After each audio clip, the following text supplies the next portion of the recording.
नमस्कार जोशी। नमस्कार। जय श्री कृष्ण। जय माता की। जय माता की। धन्यवाद जोशी जी, आपने माता के द्वितीय स्वरूप का विस्तृत जानकारी हमारे दर्शकों को दी, उसका लाभ भी आपने बताया। तो मैं ये चाहूँगा आप माता के तृतीय स्वरूप के बारे में भी दर्शकों को बताएं, उससे दर्शक क्या क्या लाभ ले सकते हैं और किस प्रकार से माता के तृतीय स्वरूप का पूजन करें। तृतीय चंद्र घंटा, तृतीय देवी जो चंद्र घंटा जी हैं, वह उनका पूजन दिवस पड़ रहा है 15 अप्रैल 2021 वार गुरुवार, और करण है तैतिल नाम का करण। तो इन सभी योगों में हम सभी आदिशक्ति जगत जननी जगदम्बिका माता चंद्र घंटा जी का पूजन कर अपनी मनोकामनाओं को पूर्ण करने हेतु लाभान्वित होवें, अग्रसर होवें।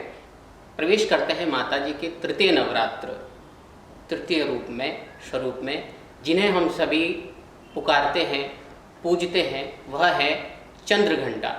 तो आदिशक्ति जगत जननी जगदम्बिका माता जी का तृतीय स्वरूप चंद्र घंटा के रूप में हम सभी पूजते हैं।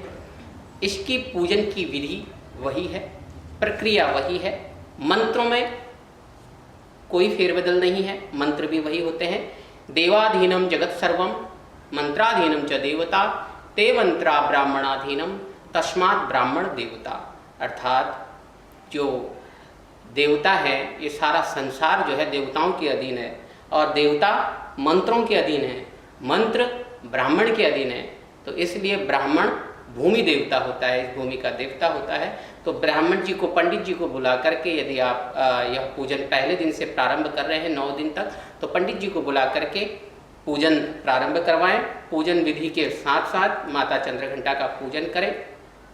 चंद्रघंटा का अर्थ है कि प्रत्येक विघ्नों से निवारण कर देने वाली, अपने हुंकार से सारे विघ्नों को दूर कर देने वाली, जिसमें चंद्रघंटा जी का निवास स्थान सिंह है। शेर पर सवार होकर के माता चंद्रघंटा सभी के मनोकामनाओं को पूर्ण करती हैं।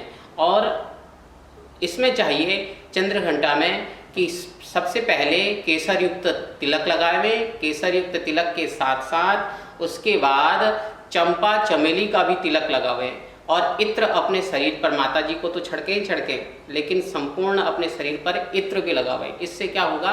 इससे यह होगा कि आने वाली विपदाएं, आने वाली संकट जो हैं, वह उस इत्र से, वह वास्तु, वह दोष शांत हो जाएगा।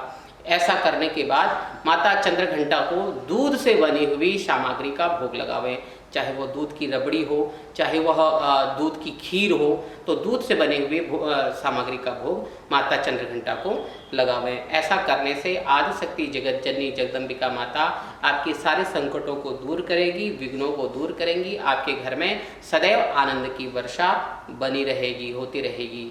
माता चंद्रघंटा आप पर कृपा करें। जोशी जी, आपने अभी बताया कि माता का जो तृतीय स्वरूप है, उसका जो भोग है वो दूध से बनी हुई वस्तुओं से लगाना चाहिए। साथ ही आपने दर्शकों को बताया कि सुगंधित द्रव्यों का आपको प्रयोग करना चाहिए, खुद को भी करना चाहिए और माता को भी लगाना चाहिए। तो आपके जितने भी संकट हैं, आप पे आने वाले जो भी संकट हैं, आप संकटों से दूर रहेंगे।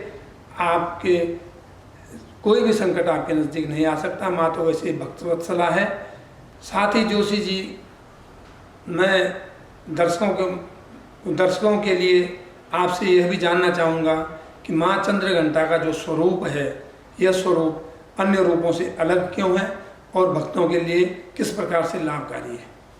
आदरणीय बंधुओं, क्या आप जानते हैं कि आदिशक्ति जगत जननी जगदम्बिका माता जी चंद्रघंटा जी का जो स्वरूप है, वह पृथ्वी पर, धरा पर किस प्रकार अवतरित हुई?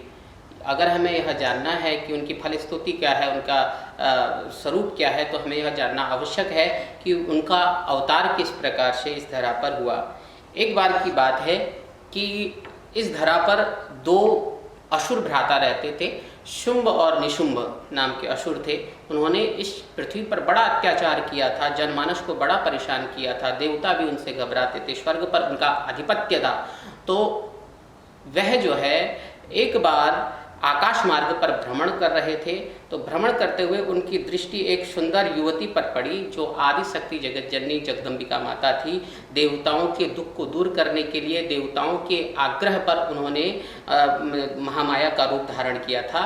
तो उनके रूप को देख करके ये दोनों असुर मोहित हो गए थे और अपने दूत को बुला करके आदिशक्ति महामाया जगत जननी के पास संदेशा भेजा कि आप हमें आप हम दोनों में से, भाइयों में से किसी एक भाई को वर रूप में स्वीकार कर लें और आप जो है हमारे साथ स्वर्ग का सुख भोगें। तो इस प्रकार जब दूत को भेजा तो दूत के वचनों को सुनकर के माता महामाया जो है जगत जननी दुर्गा माता जो हैं बड़े खिलखिलाकर हंसने लगी, अर्थात अट्टहास किया। तो अट्टहास करके फिर अचानक क्रोधित हो गई और क्रोध में आकर के उन्होंने जो नवदुर्गा जो प्रत्येक हाथ में उनके अलग अलग अस्त्र शस्त्र रहते हैं, तो एक में घंटा और एक में शंख भी उनके हाथ में विराजमान है। तो अपने घंटा निनाद किया, घंटे को बजाया जोर से। तो घंटे को बजाने के कारण स्वर्ग लोक, मृत्यु लोक और वैकुंठ लोक अर्थात तीनों लोक जो हैं थर थर कांपने लगे, हिलने लगे और शुंभ और निशुंभ का भी सिंहासन हिलने लगा। तो उस समय भगवान आदिशक्ति जगत जननी जगदम्बिका माता ने तिरछा अर्थात उपहास करते हुए हंसी है। तो उसी से आदिशक्ति जगत जननी जगदम्बिका माता उनके हंसने से ही उनका रूप प्रकट हुआ। तो इन्हें कहते हैं आदिशक्ति जगत जननी माँ चंद्र घंटा। अर्थात चंद्रमा जब आपने देखा होगा, चंद्रमा जब खिलता है तो तिरछे में खिलता है। तो जब हम मुस्कुराते हैं, किसी पर उपहास उड़ाते हैं, तो तिरछे में अपने होठों को तिरछे में करते हैं। तो चंद्र घंटा निनाद किया और मुस्काई इस प्रकार से कि सामने वाला उसकी मुस्कान को देख करके और भी तिल मिला जाए, चिड़चिड़ा जाए। तो इस प्रकार से आदिशक्ति जगत जननी जगदम्बिका माता जी का सृजन हुआ। ऐसा चंद्र घंटा का पूजन करने से मनोवांछित फल की प्राप्ति होती है, दुष्टों का दमन हो जाता है। जो आपके लिए कांटे बोते हैं, पल पल में आप अच्छा कार्य भी कर रहे हो तो आपके लिए कांटे बोते हैं, तो उनका भी दमन हो जाता है। इन्हीं शब्दों के साथ चंद्र घंटा आप पर सदैव अपनी कृपा बनाए रखें। आवाज सुनो पहाड़ों की।